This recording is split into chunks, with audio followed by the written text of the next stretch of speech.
Halo semua, selamat datang di video aku. Kita bakal ngobrol tentang sesuatu yang diam-diam kerja keras supaya laptop, HP, tablet, atau bahkan smartwatch kita bisa hidup dan siap dipakai setiap hari.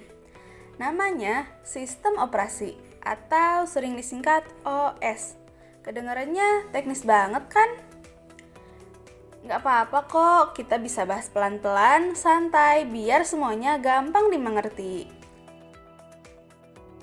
Pernah nggak kamu kepikiran kok HP bisa nyala, bisa buka aplikasi, atau main game cuma dengan sentuhan jari? Atau laptop bisa kamu pakai buat ngetik, nonton, sampai ngedit video. Semua itu bisa berjalan karena ada sistem operasi di balik layar. Kalau nggak ada OS, perangkat kita cuma tumpukan komponen elektronik yang nggak ngerti harus ngapain. Jadi, OS itu semacam sutradara. Dia ngatur semua pemain, prosesor, memori, layar, speaker, biar tampilannya rapi dan kita bisa pakai dengan gampang.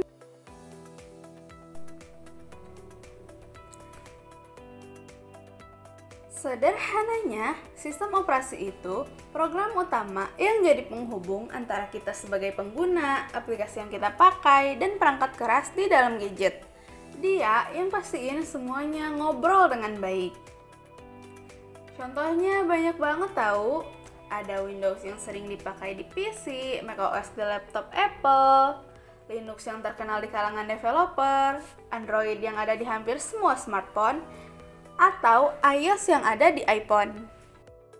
Sekarang kita bahas lebih dalam soal fungsi sistem operasi.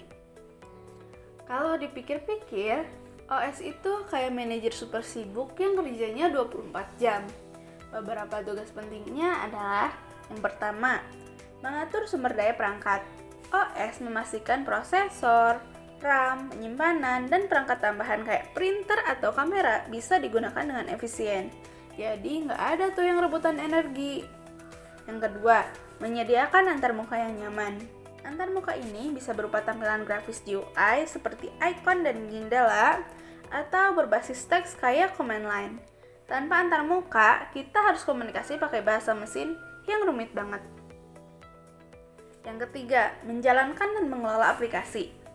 OS yang memastikan aplikasi yang kita klik bisa terbuka, jalan, dan ditutup dengan rapi. Yang keempat, mengatur file dan data. Mulai dari menyimpan, membaca, memindahkan, sampai menghapus file, semuanya lewat sistem operasi. Yang kelima, menjaga keamanan dan stabilitas. OS juga melindungi sistem dari virus atau akses yang nggak diinginkan, serta memastikan perangkat tetap stabil walau banyak aplikasi yang dibuka sekaligus. Nah, jadi OS itu benar-benar pusat kontrol yang bikin semua kegiatan di perangkat berjalan dengan mulus. Sekarang kita jawab pertanyaan besar. Kenapa OS itu penting banget? Gini. OS adalah fondasi yang bikin perangkat kita punya kepribadian. Tanpa OS, semua komponen cuma numpuk dan gak ngerti harus ngapain. Nah, ada beberapa alasan yang bikin OS jadi hal yang paling vital. Yang pertama, jembatan antara hardware dan software. OS yang menjadi penerjemah antara aplikasi dengan prosesor, memori, dan komponen lain. Bayangin, kalau nggak ada penerjemah, mereka nggak akan saling ngerti.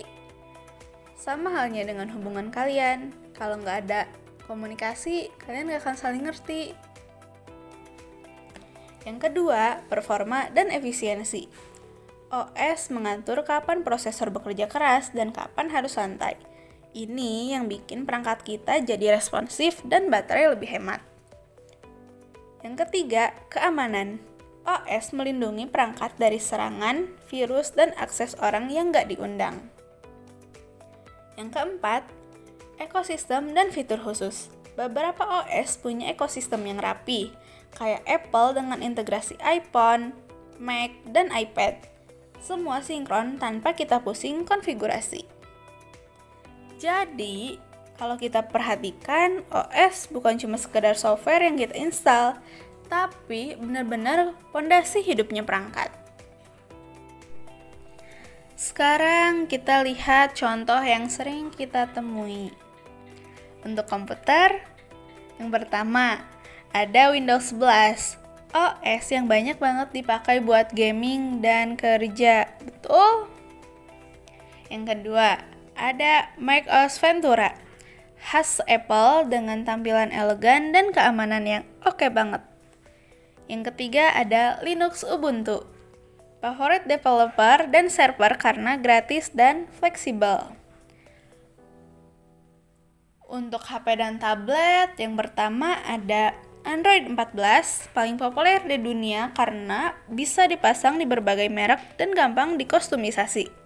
Yang kedua ada iOS 17, khusus iPhone dengan keamanan dan privasi yang terkenal. Selain itu, ada juga Chrome OS untuk Chromebook, Wear OS untuk smartwatch, bahkan OS di Smart TV atau mobil pintar.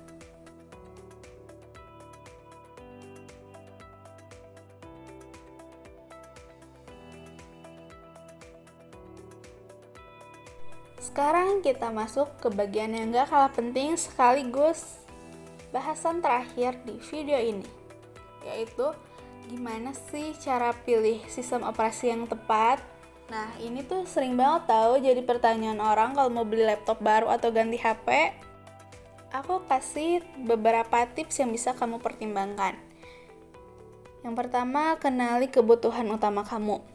Apakah kamu lebih sering ngetik dan kerja kantor, desain grafis, main game, atau coding? Nah, Windows itu cocok banget buat aplikasi kantor dan gaming. Kalau Mac OS enak buat desain dan editing karena optimasi hardware dan software.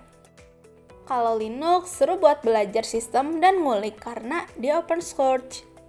Yang kedua, eksplorasi open source. Kalau kamu suka gratisan yang powerful, Linux banyak tahu variannya, fleksibel, dan bisa di-custom sesuai dengan selera kamu. Yang ketiga, cek kecocokan dengan perangkat.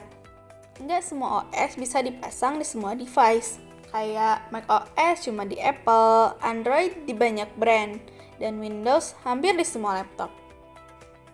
Yang keempat, pastikan dukungan aplikasi dan keamanan. Harus dicek dulu nih, apakah OS mendukung aplikasi favorit kamu dan apakah sistem keamanan cukup kuat. Yang kelima, lihat dukungan komunitas dan update. OS yang rajin update biasanya lebih aman dan stabil. Untuk OS open source seperti Linux, komunitas yang aktif juga bisa jadi nilai plus. Intinya, nggak ada OS yang paling sempurna untuk semua orang. Yang terbaik itu yang paling pas dengan gaya kerja, hobi, dan kebutuhan kamu. Oke, jadi itu tadi obrolan kita tentang sistem operasi. Semoga penjelasan ini bikin kamu lebih paham kenapa OS penting banget buat semua perangkat yang kita pakai. Kalau ada yang masih bingung atau kamu punya pengalaman seru tentang OS favorit kamu, tulis aja di kolom komentar. Aku bakal seneng banget kalau kita bisa sharing.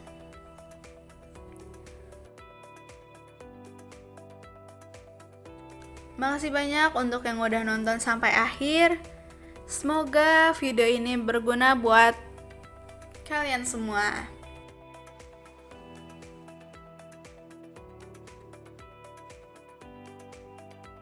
Saya Maritza Dinda Magfira Siregar dari kelas Teknik Informatika B dengan NIM 2022-24-1081 pamit undur diri.